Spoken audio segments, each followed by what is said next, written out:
If I had a nickel for everybody that talks about the old days in baseball and how much better the baseball was then, I don't think I'd need to work anymore.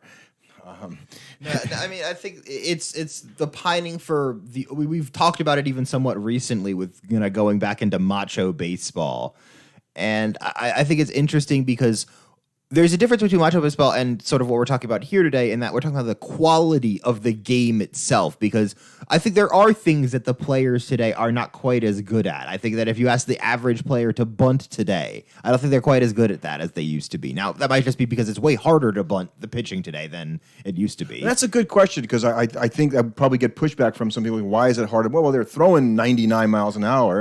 And by the way, bunting was always thought to be easier against an off-speed pitch than a fastball. So that does support it being more difficult. But players don't practice bunting, right? They're not really asked to do it. And they come to the major leagues and this is an important point about all of this, right? They come to the major leagues at a younger age most of the time, that they really haven't had to do that before, because they were, just working their way up to the minor leagues to get to the big club. They were just showing off their skills, and their skills are what got them promoted, not their technical mastery of the game in some respects. So a manager is less likely to even try to bunt, and that sort of fell out of fashion from a strategy standpoint in baseball, right? That you started not wanting to give up at bats in that way. Right, because bunting is basically for sure giving up an out for not a for sure chance at advancing the guy.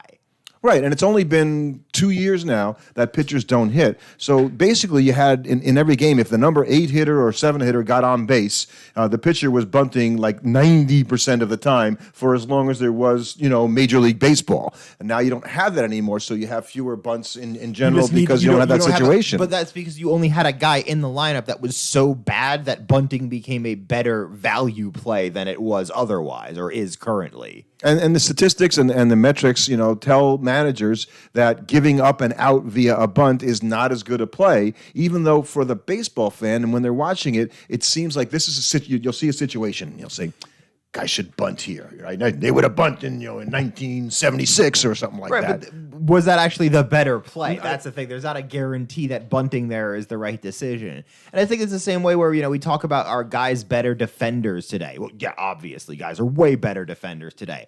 But I think because, one, we see every single play of every single game defensively because it's all broadcast, that you're way more likely to see the couple of boneheaded plays that occur.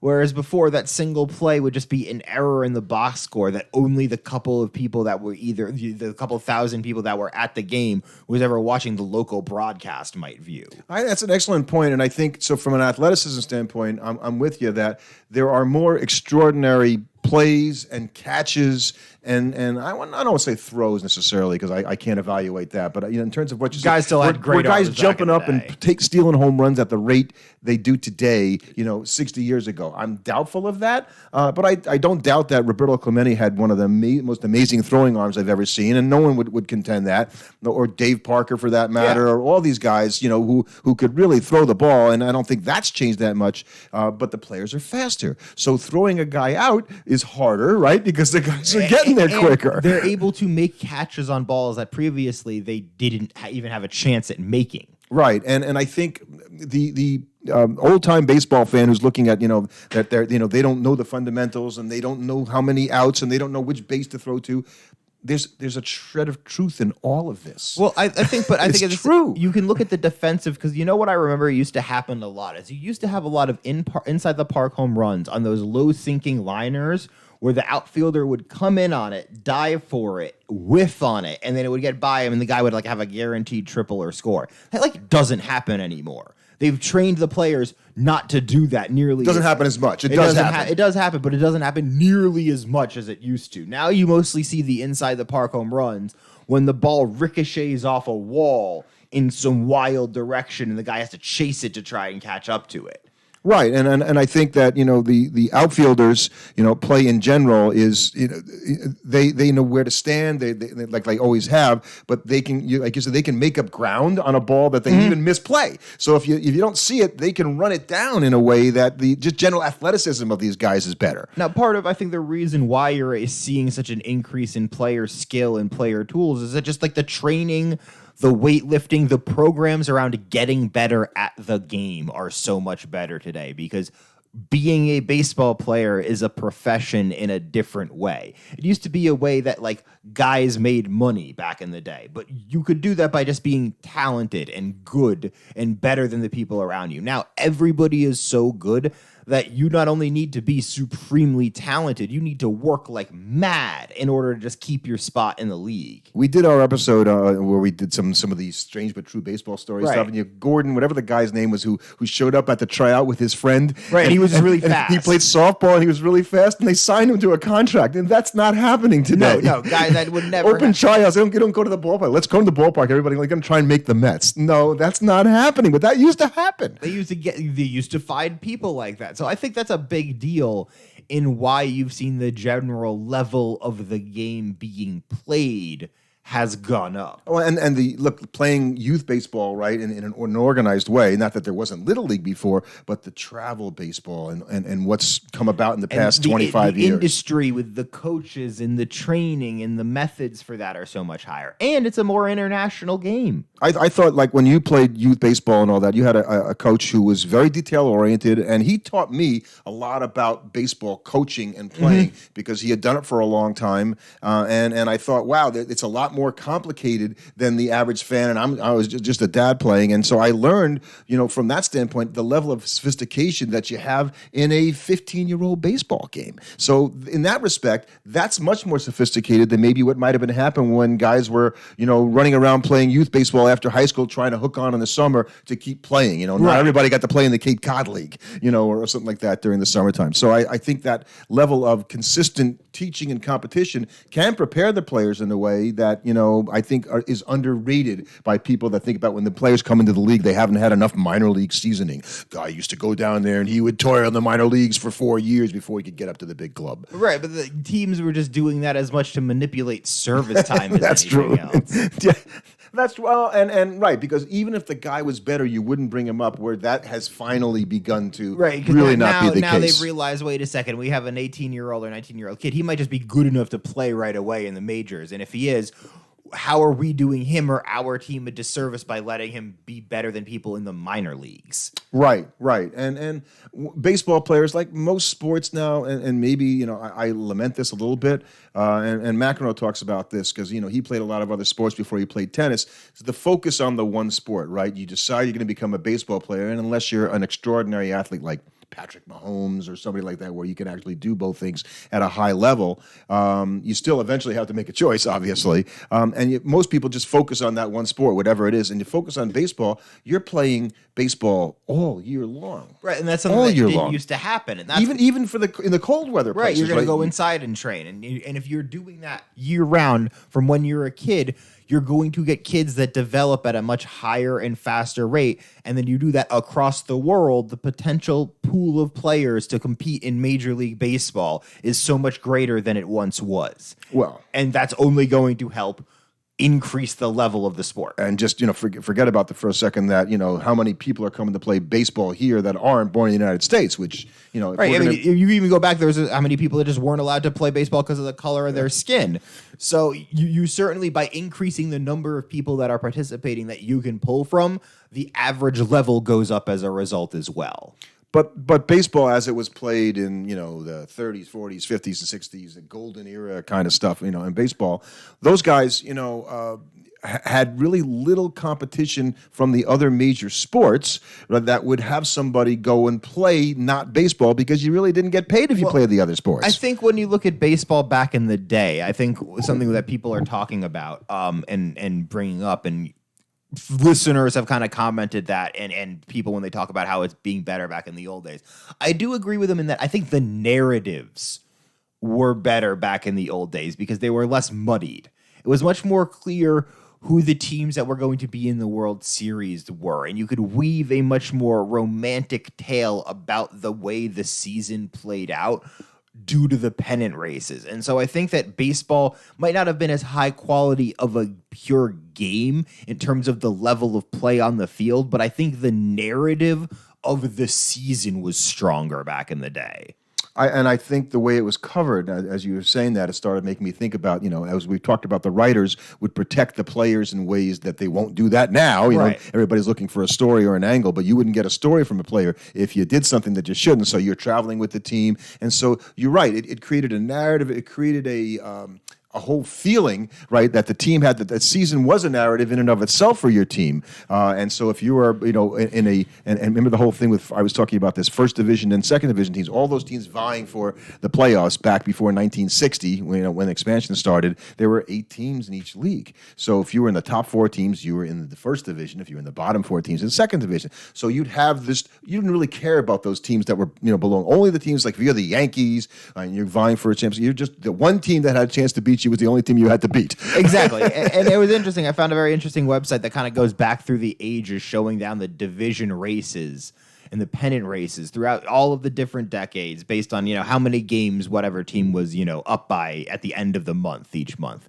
And you see how the advent of the wild card, even though I think ends up getting you a clearer picture of who maybe the best team is, because there's a lot of years where, maybe there was one team that was out in front all season, and they end up just barely hanging on to beat out some other team that got hot later. And so, yeah, that other team played better from the season, but if you were playing them right now, the hot team was the best team in baseball. And I think you're more likely to get that in the wild card rounds now, where kind of all that matters is making the playoffs.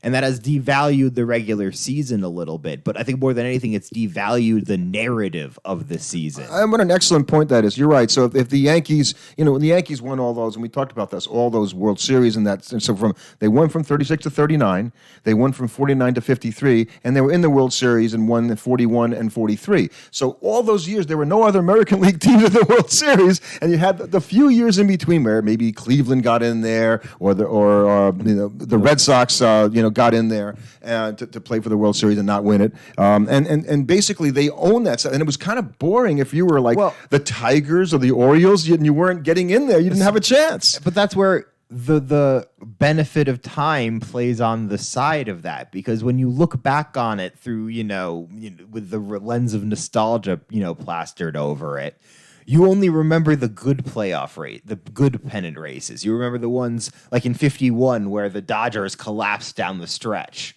and the Giants came back in to win the pennant at the very end of the season. That was a phenomenal pennant race. And then the years where the miracle of Coogan's Bluff, the Dodgers just ran away with it, or the Yankees dominated and had a 10-game lead on the pennant from about the end of May through the end of the season. Well, that was just a proper coronation of the best team. You're right. So that was mythic, right? Because the Dodgers and the Yankees played against each other in the World Series a lot, and the Dodgers obviously famously not winning other than 1955 until late after that. And so all those years of wait till next year and all that. But to talk about the rest of baseball, going, another Yankee-Dodger World Series? Enough of this already. And I never really thought about it that way from the standpoint because it's so New York centric. Oh yeah, and so especially as a New Yorker, you've only ever heard the New York version of baseball. So everything is waxed about poetically because everybody lived all those pennant races. It's not that way for all the teams that just literally never made it all those years. And I think the argument that is made sometimes that players were hungrier, back in the day, and they would do anything to stay on the team and make. I don't know if I buy it. That's an impossible thing to quantify. Right. So it just becomes about a way to prop up whichever group, because you could say, oh, the players today work harder than ever, and nobody can prove either one of those statements. But what is different, and we talked about this in some of our manager discussions and episodes, is that the relationship between the players and the manager is very different. Right? The imperious manager who could do whatever the manager wanted and the player had to put up with it, that is no longer possible in Major League Baseball. You will not last as a manager if you try to operate that way. Well, I think the advent of free agency made it very, very clear that it was not a manager somehow tapping into the talent of the player, getting to get them to get the most out of it. Oh, that is so the narrative that was going on for years. It was the manager truly unlocking. He got the most out of me. No, that's not what it is at all. The great players are great no matter where they go. So the manager is little more than a ego manager. But a really good manager can get the player to he's going to play his best, to help him play his best. But a good player is a good player. It's a good player going somewhere and playing badly. You would never blame on the manager. Right. I think fans would like to say when a player is slumping, why don't you bench him? That'll teach him, and that'll get him to he'll let him watch for a couple of days, and then maybe he'll And come it's like, back. if it was really that easy to just watch somebody hit a baseball, why aren't we all pros? But they still do that. Buck Showalter has said that. I thought we just let him sit on the bench and watch for a couple of days. Well, that sounds like benching to me, and it might be the right thing to do for that particular player, but managers don't do it anywhere near to the effect that they used to. Because they're also not totally free to do whatever they want. The team is not their domain. They're now beholden to analytics guys and guys at the front office. And Buck might say, look, I want to sit Vientos. He hasn't been hitting well. And some guy's like, yeah, we don't care. Get him the at-bats. We want to see. So you don't buy that they were hungrier then because every dollar meant something to these players in the way that they're multimillionaires now already. It's just getting to the major leagues. Anybody that's a professional athlete, anybody that's ever competed in the top 1% of anything, didn't get there purely off the back of their own. The number of guys and people that can play at that level purely off the back of their own natural talent is so infinitesimal. It's maybe like one guy every 10 or 15 years that's just that naturally gifted. For the most part, every one of those guys is dedicated to the game of baseball and getting better in such a way that to say that they're less hungry is just silly. I think. Why is it most of the time, and it's anecdotal to a certain degree, but that the greatest players seem to be the hardest workers? Right, you hear about the guys that just, the guy puts in the work, Ichiro, all these guys, like the amount of effort and work they put in to get better. Because we wax poetically about the great ones that do, even though we ignore all the other, average players that might work just as hard as them, but nobody ever sings the tales of their praises, about the guy that was a 250 hitter and played okay defense, but he worked really hard. Nobody's going on about how hard a worker he is. And then also with the great players, you're either an incredibly hard worker or he got by off the back of pure natural talent. I don't hear them talking about anybody like that anymore. They don't really say that because I don't think it's happening. No, because nobody is just showing up to the ballpark anymore, rolling out of bed and hitting. They're all putting in all the work. They're all doing all the steps. And I look, we're fans obviously, and we don't have the kind of access that most of the media has, even from our standpoint. But I don't even know if those folks know to the degree what individual players are doing to get better. To them, it's anecdotal, right? It's what they're being told by other players who are watching these guys or the player themselves. But I think players are not going to talk about it. They just go out and they do the work, and that's how they stay at the major league level. Also, just trying to think about like if you're doing a hitting drill with your hitting coach, he's putting balls on a tee and you're hitting them, and you're working on something. How are you going to really relay what exactly it is you're working on to the general public? I don't know. Most people aren't going to understand it. Right, and I think that's a big reason why they don't talk about the specific things they do to get better, just because people aren't going to get it if they do try and explain it.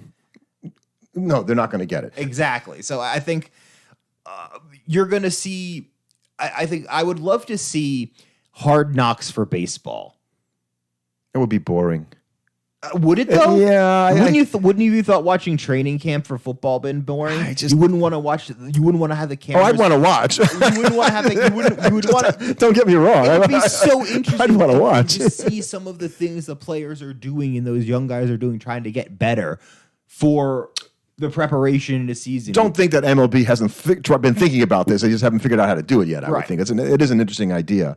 I wanted to ask you about specialization, right? And we used to call players versatile. I think now we talk about specialists. I think it's a little bit different, right? You don't have too many guys on the team that can only do one thing.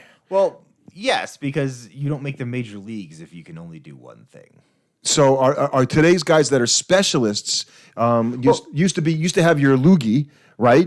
That's gone with the three batter rule, and so that now you can't be like a guy that only gets out left-handed batters. That was a specialist. The game was only sliding there. You really have like two types of specialists left, or three guys that run really fast, guys that are really good hitters but they don't run well, and good fielders. Okay, or guys that are really good hitters that don't run well and can't field either. Well, that was kind of part of it.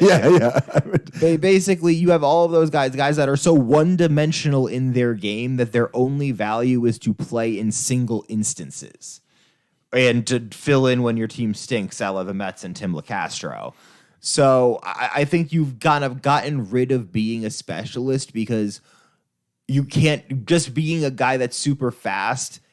It's too hard to maintain an on-base average. So you can't have the guy that might hit 218, but he'll steal 50 bases in a season. Teams are like, we can find some guy that can do much more than that. You've heard me say before, you can't steal first base. Exactly. So, and guys that are all glove, well, it's just like, no, we got rid of the pitcher because of how much it stunk to watch them hit. We don't need the soft-hitting shortstop who's hitting 170 but plays defense really well. We can find a guy that plays good defense that'll hit 240. And you made a really interesting point. You started talking about we should do a podcast on those different decades and how the pennant races, because pennant races before divisional play weren't always super exciting, but we tend to remember the World Series. Well, you only remember the pennant races where there were a lot of pennant, where there was a race. Right. I think there's a lot of years where you go back and you look through the charts and you see, oh yes, the Yankees were ahead 10.5 games in May, and then it never got any closer than that. And they were just up by a ton the entire season, and they just ran away with the division.